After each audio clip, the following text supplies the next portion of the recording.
Welcome back to the Deep Dive. We're here again to take complex research, break it down, and hopefully give you some really useful knowledge. That's the goal. Today, we're diving into a really interesting compound, one that kind of challenges how we normally think about the brain and the immune system being separate.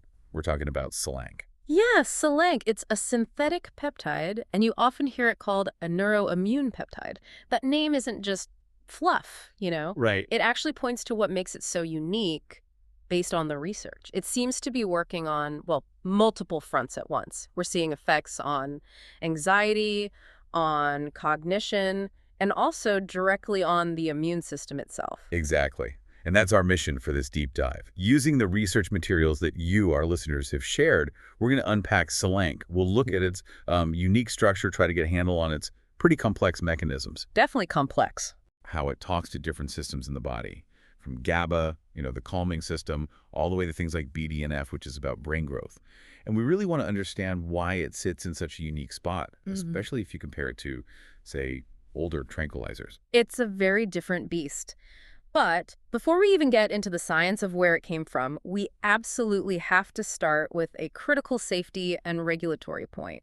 This comes straight from the source materials we reviewed. Extremely important. These peptides, like Selank, and especially any mentioned as being distributed by specific suppliers in some of those documents, well, they are designated strictly for research purposes only. Full stop. That cannot be stressed enough.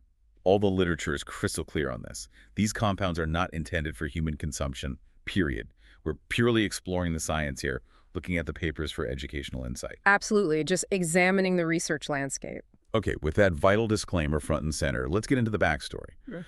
To really understand why Selank was even developed, we need to think about the problems researchers were facing back in the 1990s. What was the big issue with anxiety treatments then?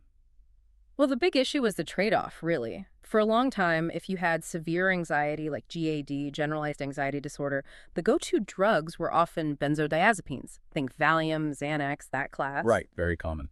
And they work, acutely at least. They calm things down. But the mechanism is pretty broad, essentially suppressing neural activity across the board. And the sources we looked at really detailed the cost of that suppression. What kind of costs are we talking about? We're talking significant drowsiness, cognitive fog, difficulty thinking clearly, short-term memory problems, amnesia. And maybe the most concerning part was how quickly people could develop physical dependence. Ah, the dependence issue. Exactly, leading to really difficult withdrawal symptoms if you tried to stop. So the big challenge, the goal, was to find something that could relieve anxiety but act more like a regulator, something that worked with the body's systems rather than just suppressing everything. They wanted anxiolysis without the heavy downsides. That sounds like a huge challenge. Right. Calming without dulling. Where did this search really take shape? It was primarily a Russian effort, really gaining steam in the late 1990s.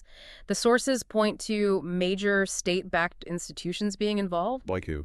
Specifically, the Institute of Molecular Genetics of the Russian Academy of Sciences and also the V.V. Zakasov Institute of Pharmacology.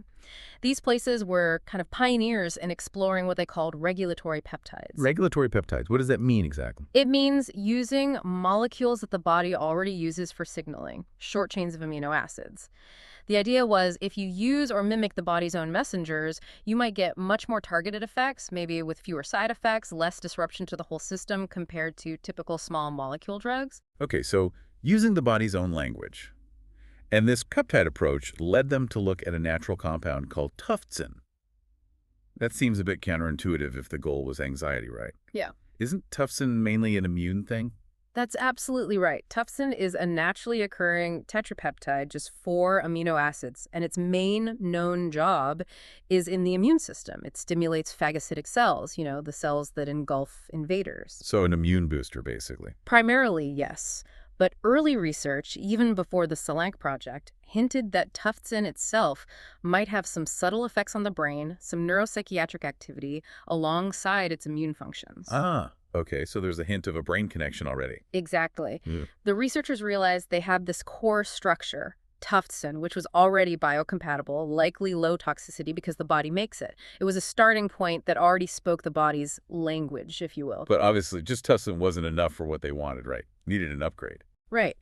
On its own, Tuftsin probably isn't potent enough neurologically, and crucially, it's broken down very quickly in the body. Natural peptides often are. They don't last long.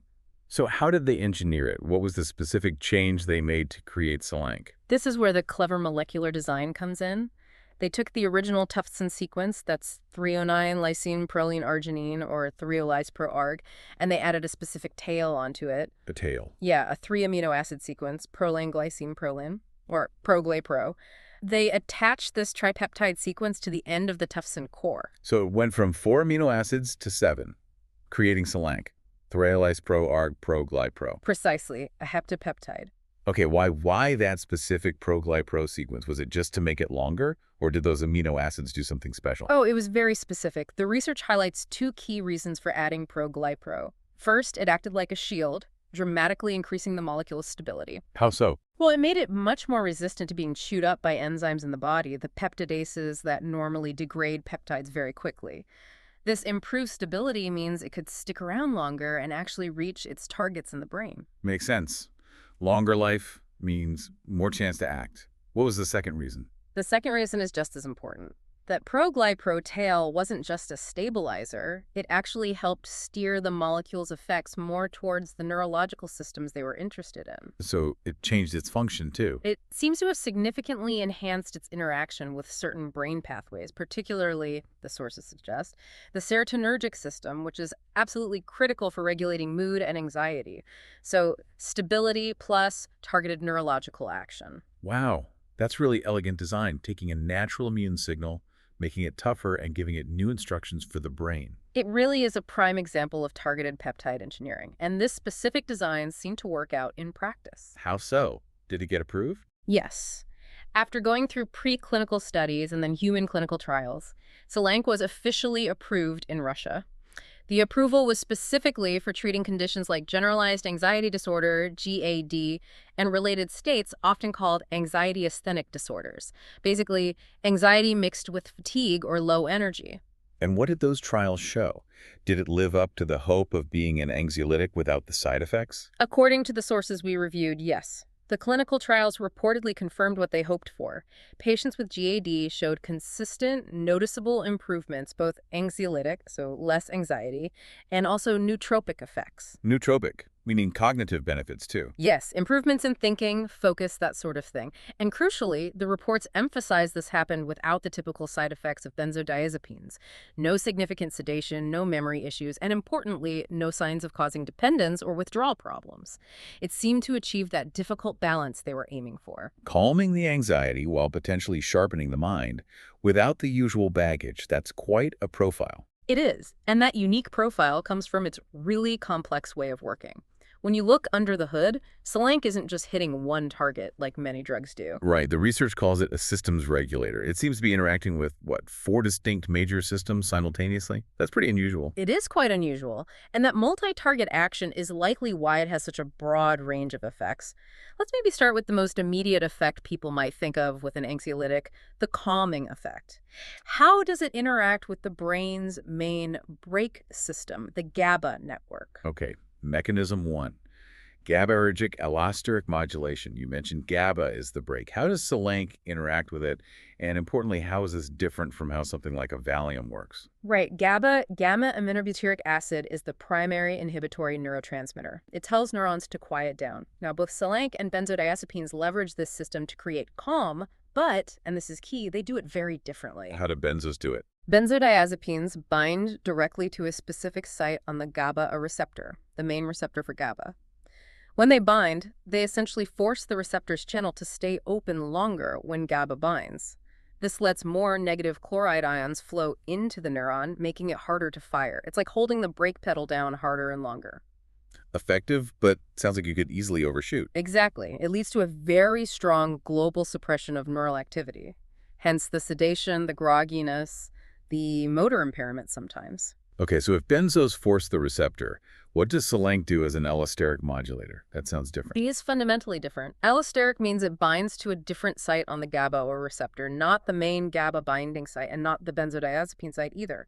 Think of it like adjusting a hinge on the receptor protein rather than forcing the main gate. A hinge. Yeah.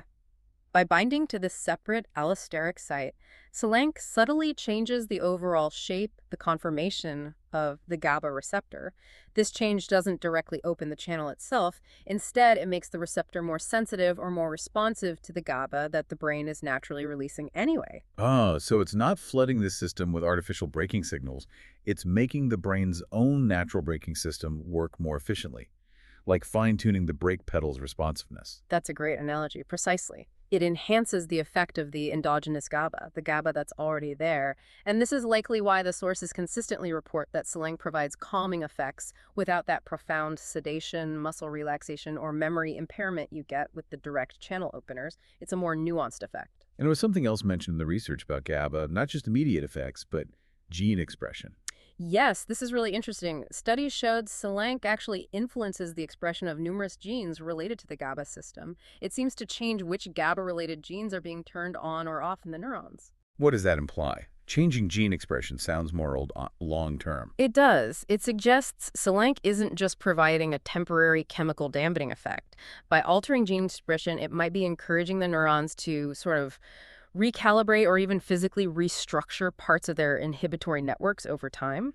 This points towards a potential for more lasting adaptation, aiming for genuine system balance rather than just acute symptom suppression. So optimizing the brakes, potentially in a lasting way. Okay, what about the other side of the equation, the stress signals, the accelerator systems?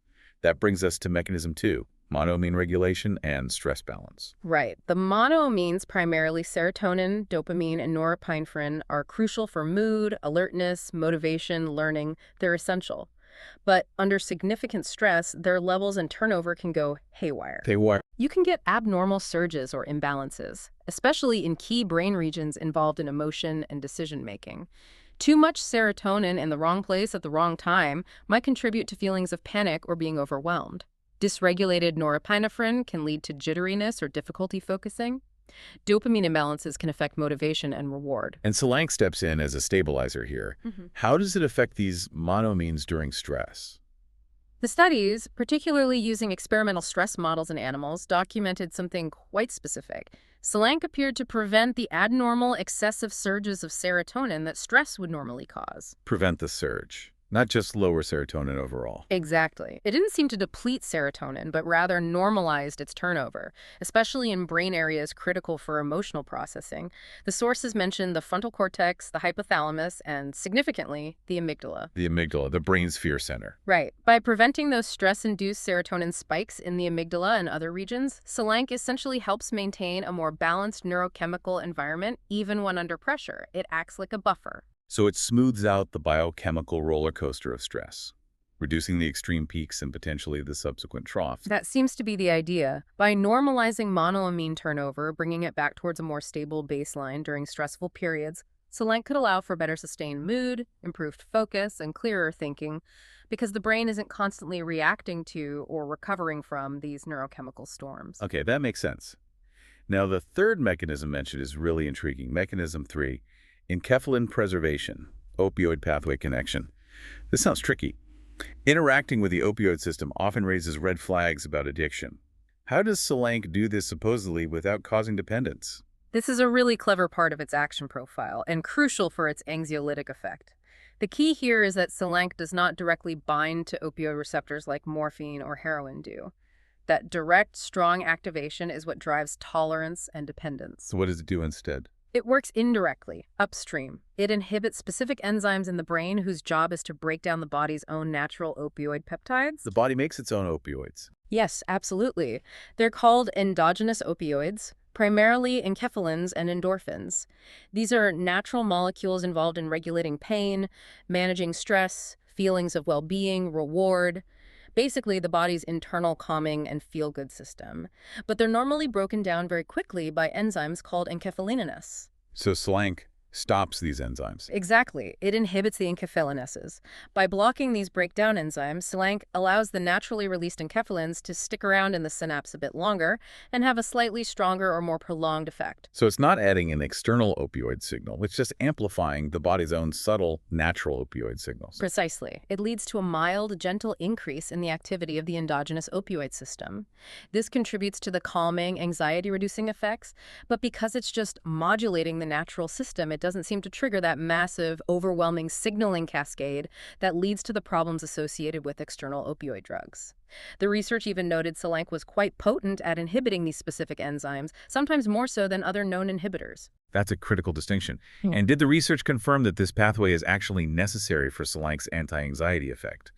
Was there proof? Yes, there was a very elegant piece of evidence described in the sources. In animal studies, when researchers gave the animal Selank, they saw the expected reduction in anxiety behaviors. But then, if they pre-treated the animals with naloxone. Naloxone. That's the opioid overdose reversal drug, right? It Yep. blocks opioid receptors. Exactly. Naloxone is a universal opioid receptor antagonist. It blocks the receptors so opioid molecules can't bind. When they gave naloxone before Selank, the anti-anxiety effects of Selank completely disappeared. Wow. So blocking the opioid receptors prevented Selank from working, even though Selank doesn't bind to them directly. Correct. This strongly implies that the enhanced signaling from the preserved enkephalins acting on those opioid receptors is a necessary component of Selank's overall calming mechanism. It confirms the functional relevance of this enkephalin preservation pathway. Fascinating. Okay, one more major mechanism to unpack. Mechanism 4, neurotrophic gene expression, BDNF upregulation. This sounds like it relates to the cognitive effects and maybe longer-term changes. What's BDNF and why is it important? BDNF stands for brain-derived neurotrophic factor. You can think of it like fertilizer for neurons. Fertilizer. Yeah, it's absolutely critical for the survival of existing neurons, but also for the growth of new neurons, neurogenesis, though that's limited in adults, and very importantly, for forming new connections between neurons, that's synaptogenesis. It also plays a huge role in synaptic plasticity. Synaptic plasticity. If- That's the basis of learning and memory, right? The Yeah. ability of Like- connections to strengthen or weaken. Exactly. So BDNF is fundamental for learning, memory, and overall brain health and resilience. And the research indicates Selank actively influences the production line for BDNF. How does it do that? Does it just release stored BDNF? It seems to go deeper than that. The studies observed a specific sequence of events, particularly in the hippocampus, which is a key brain region for memory. What sequence? First, relatively quickly, within a few hours after Selank administration, they saw an increase in BDNF mRNA levels. Messenger RNA, the mRNA, is like the blueprint or the instruction sheet copied from the DNA in the nucleus. It tells the cell's machinery which protein to build. So Selank tells the cells to make the instructions for BDNF. It appears so. And then following that increase in the mRNA instructions, they observed a subsequent rise in the actual BDNF protein levels themselves, the finished product. So instruction first, then construction. That definitely sounds more profound than just a temporary chemical effect. It really does. The sequence suggests Selank is triggering a process of actually synthesizing new BDNF, which points towards potentially more lasting effects on neuronal structure and function. This upregulation of BDNF, especially in the hippocampus, is thought to be a major contributor to Selank's reported nootropic effects and its ability to potentially protect cognitive function over the longer term. It's like investing in the brain's infrastructure. Okay, that paints a really comprehensive picture. Optimizing GABA, stabilizing monoamines, gently boosting natural opioids, and promoting brain fertilizer. It's hitting multiple interconnected systems to achieve its effects. Exactly. And understanding those complex mechanisms helps us make sense of the actual documented effects reported in the research. Let's start with the primary one, its reason for being. Effect 1, anxiolytic action and stress resilience. Right. The sources consistently highlight that it reduces anxiety and fear-based behaviors, but, and this is the kicker, without that typical sedation or cognitive impairment. That's the headline finding, yes. The anti-anxiety effect seems reliable. And importantly, it doesn't appear to be just a fleeting thing. One study mentioned in the materials really stood out to me. Which one was that? It tracked people over a 4-week period. The group receiving Selank showed a sustained and statistically significant reduction in their anxiety scores, and also in phobic avoidance, avoiding situations that trigger fear. 4 weeks is a decent amount of time. That suggests it's not just masking anxiety for an hour or two. It points towards something more like fostering a state of improved resilience, a changed baseline that lasts beyond the immediate presence of the peptide. It suggests it might help the nervous system kind of learn or adapt to functioning in a less anxious mode. That makes sense, especially thinking back to the GABA gene expression changes and the BDNF effects. How does this resilience play out when someone is actually under stress? Well, by buffering those monoamine surges in places like the amygdala and frontal cortex, Selank seems to help prevent stress from spiraling out of control. It might help prevent a stressful situation from triggering overwhelming panic or leading to that state of anxious exhaustion, sometimes called asthenia. So it promotes coping rather than just numbing. That seems to be the idea. The goal isn't sedation, it's achieving a state of calm alertness, allowing the individual to face challenges more effectively without being derailed by an excessive physiological stress response. Balance is the key word here. And that state of calm alertness naturally leads into the second major effect. Effect 2, cognitive enhancement and memory protection. The research actually labels it a nootropic peptide. How did they demonstrate these cognitive benefits? There are several lines of evidence. For instance, some specific animal studies looked at learning performance in mazes. They found that even a single dose of Selank could significantly improve the learning speed of rats that were initially poor performers. So it helped them learn faster. It appeared to accelerate their learning curve, yeah. This might tie back to that initial boost in BDNF signaling we talked about, or perhaps the normalization of monoamines, allowing for better focus and attention during the task. It suggests pretty rapid pro-cognitive effects are possible. I also thought the findings on memory protection were really striking, particularly under adverse conditions. Oh, absolutely. That's a critical piece suggesting it's not just enhancing normal function, but also acting as a neuroprotector. The sources specifically detailed experiments where Selank was shown to prevent memory impairment caused by acute alcohol intoxication. Alcohol, which notoriously messes with memory formation, especially in the hippocampus. Exactly. Alcohol toxicity severely disrupts hippocampal function and the synaptic plasticity needed to form new memories, which is why people experience blackouts. The fact that Selank could mitigate this alcohol-induced memory damage is quite profound.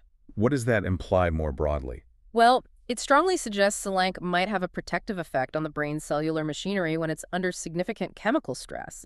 This led the researchers in those papers to propose its potential relevance for maybe mitigating other forms of memory decline, whether induced by substances or perhaps even age-related changes, though that's more speculative, of course. Still, protecting memory under assault is a significant finding.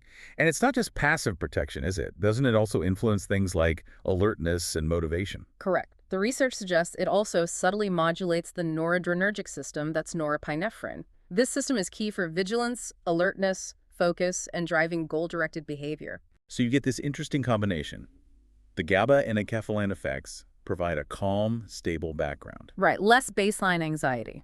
While the monoamine stabilization and noradrenergic effects support focus and motivation, and the BDNF potentially enhances the underlying machinery to learning. You've got it. Calm, but clear and motivated. This combination is what really defines it as a non-sedating anxiolytic nootropic. It creates a mental state that's actually conducive to performing well cognitively and encoding memories, rather than hindering it like traditional tranquilizers do. Okay, that covers brain effects. Yeah. But we started by calling it a neuroimmune peptide. Let's circle back to that. Effect 3. Immune function modulation. How does Selank, being derived from the immune peptide Tuftsin, actually bridge that gap between the nervous system and the immune system? This is probably its most unique characteristic, the one that truly sets it apart. It clearly retains some of the immunomodulatory abilities of its parent peptide, Tuftsin. The research shows Selank actively influences the balance of the immune system. In what way? How does it modulate immunity? It seems to promote a shift towards immune homeostasis, or balance, particularly under conditions where stress might be throwing the immune system off kilter. One key finding is its effect on T helper cells. The T cells that orchestrate immune responses. Exactly. Selank appears to influence the balance of cytokines produced by different types of T helper cells. Specifically, it seems to encourage a shift away from pro-inflammatory responses and towards anti-inflammatory responses. Why is that important? Because chronic stress is well known to push the immune system towards a chronic, low-grade pro-inflammatory state, which is implicated in all sorts of health problems. Selank seems to counteract that stress-induced inflammatory bias, pushing the system back towards a more balanced, less aggressive state. Were there specific molecular signs of this immune modulation mentioned in the papers? Yes, quite a few. The sources mentioned changes in the expression of specific inflammation-related genes. For example, an upregulation of a gene called BCL6 in the spleen, which plays a role in immune cell development and regulation. They also noted modulation of interleukin-6 IL-6 levels. IL-6 is a major pro-inflammatory signal, isn't it? It is. It's involved in acute inflammation, but also chronic inflammatory conditions. Modulating IL-6 suggests a direct impact on inflammatory pathways. And perhaps most intriguingly, Selank was found to induce the release of interferons. Interferons. Aren't they mainly involved in fighting viruses? Primarily, yes. Interferons are crucial signaling proteins in the innate immune response, especially against viruses, but they also have broader immunoregulatory roles. The fact that Selank influences interferon release opens up interesting possibilities about its potential effects on immune surveillance and defense, although that needs much more research. So it's potentially reducing harmful inflammation while maybe also boosting certain antiviral defenses. That's quite a combination. Did they see any evidence of this immune balancing effect in the human studies on anxiety? They did. The clinical observations in patients who had those anxiety asthenic disorders, the ones with both anxiety and fatigue, suggesting potential immune involvement, found that treatment with Slank was associated with measurable shifts in their cytokine profiles. What kind of shifts? Shifts towards a healthier, more anti-inflammatory balance. This provides clinical evidence supporting the idea that Selank isn't just calming the mind, it's also helping to normalize the physiological consequences of stress on the immune system. It really seems to act as that molecular bridge between psychological state and immune function. Understanding these diverse effects, anxiolytic, nootropic, immunomodulatory, really underscores Selank's uniqueness. But to fully appreciate its place, it helps to compare it first to its closest relative in the research world. Ah, yes, the sources often mention them together. Selank and CMAX. They came out of the same Russian research programs, right? Tell us about the relationship there. How are they similar? And more importantly, how did the researchers make them distinct? They definitely share a common origin story developed by those same key Russian institutions we mentioned earlier, and they do share at least one significant mechanism. Both Selank and CMAX have been shown to inhibit those enkephalin-degrading enzymes. So both can potentially boost the body's natural opioid signals. It seems so, yes, which likely contributes to mood-related effects for both. However, that's where the strong similarities largely end. Their core structures are different because they were based on different natural peptide fragments, and this leads to quite distinct primary functions and applications, according to the research. Okay, let's break that down. Start with CMAX. What's its origin and main focus? CMAX is a synthetic analog, but it's based on a fragment of a completely different hormone, ACTH, adrenocorticotropic hormone, which is involved in the stress response cascade from the pituitary gland. Based on ACTH. Interesting. And its main use? Primarily, CMAX is positioned in the research and reportedly used in Russia as a potent cognitive enhancer and a neuroprotective agent. It's particularly noted for its use in recovery after stroke. Mechanistically, CMAX is known for being a very strong upregulator of BDNF, potentially even more so than Selank, really focusing on boosting synaptic plasticity, neuronal repair, and cognitive function.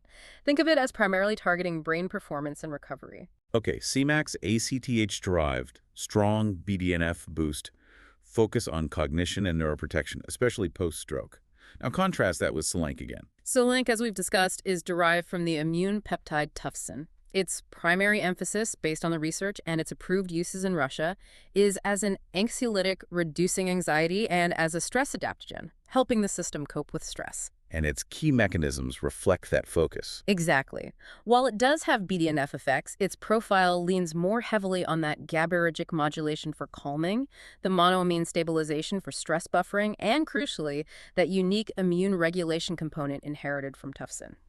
So if we were to give listeners a quick takeaway distinction. You could say, simplistically, CMAX sharpens the brain and protects neurons, leveraging an ACTH fragment. Selank steadies emotions, combats stress, and balances immunity, leveraging a Tuftsin fragment. Got it. Two related but distinct tools from the same peptide workshop, targeting different aspects of the neurophysiological system. Precisely. They represent different strategic uses of regulatory peptides. One aimed more at optimizing brain hardware and processing speed, the other more at maintaining emotional equilibrium and systemic balance under pressure. That distinction is clear. Now let's broaden the comparison. How does Selank stack up against the wider world of research compounds used as nootropics or anxiolytics? What makes its profile stand out from, say, race TAMs or traditional anti-anxiety agents being studied? I think its profile is genuinely singular, primarily because it seems to successfully bridge that gap we keep coming back to. Potent anxiety reduction combined with cognitive enhancement without inducing sedation. That combination is remarkably rare. Why is it so rare? Why the usual trade-off? Because, mechanistically, the goals often conflict. Most traditional anxiolytics achieve calm by broadly suppressing neuronal firing, hitting the GABA system hard, for example. But that global suppression inevitably dulls cognition and causes drowsiness. You Yeah. can't easily be deeply calm and mentally sharp if the whole brain is running slower. And most nootropics. Most compounds studied purely as nootropics focus on enhancing learning, memory, or focus, often through cholinergic or glutamatergic pathways, or by boosting BDNF like Cmax does. But they typically don't have strong, direct anti-anxiety effects, and some can even increase anxiety or restlessness in certain individuals. So Selank seems to thread the needle. It appears to, by using these more subtle regulatory mechanisms, the allosteric GABA modulation provides calm without suppression. The enkephaling preservation offers gentle mood support. The monoamine stabilization prevents stress overload. And the BDNF effect supports the cognitive side. It's optimizing multiple systems gently rather than forcing one system dramatically. And then layered on top of all that is the immune connection. Exactly. That's the other major differentiator. The fact that it actively engages with the immune system, influencing cytokines, potentially interferon release, sets it miles apart from typical brain-focused peptides or chemicals, which usually ignore the immune system entirely. So it's this unique blend, non-sedating anxiety relief, cognitive support, and immune modulation that justifies calling it something special. Yes. It's that multifaceted action, acting as this bridge between the nervous system, the endocrine stress response via monoamines, the endogenous opioid system, and the immune system, all seemingly aimed at restoring balance or homeostasis. That's why the term multifunctional regulatory peptide really seems to fit based on the literature. It's not just doing one thing, it's coordinating several. #outro. Well, this has been an incredibly deep dive into a really complex molecule. To try and summarize, Selank really stands out because of its multi-pronged approach. It seems to modulate brain chemistry through at least 4 key pathways. The GABA optimization, stabilizing those crucial monoamines like serotonin under stress. Preserving the body's own enkephalins for a kind of subtle natural mood support, and then driving neuroplasticity through BDNF upregulation. Right. It acts almost like a conductor, coordinating these different systems. It really does seem to function as this molecular bridge, helping the mind and the body maintain equilibrium, especially when dealing with significant stress, while also potentially supporting cognitive function. It's a fascinating profile suggested by the research, but we absolutely have to end by circling back to that crucial starting point, the foundational rule from all the source materials. Yes. Let's state it again clearly. Compounds like Selank, as discussed based on the available research literature, are designated strictly for research purposes only. Unequivocally. They are not intended or approved for human consumption outside of controlled, sanctioned research or specific regional approvals, like the one mentioned in Russia.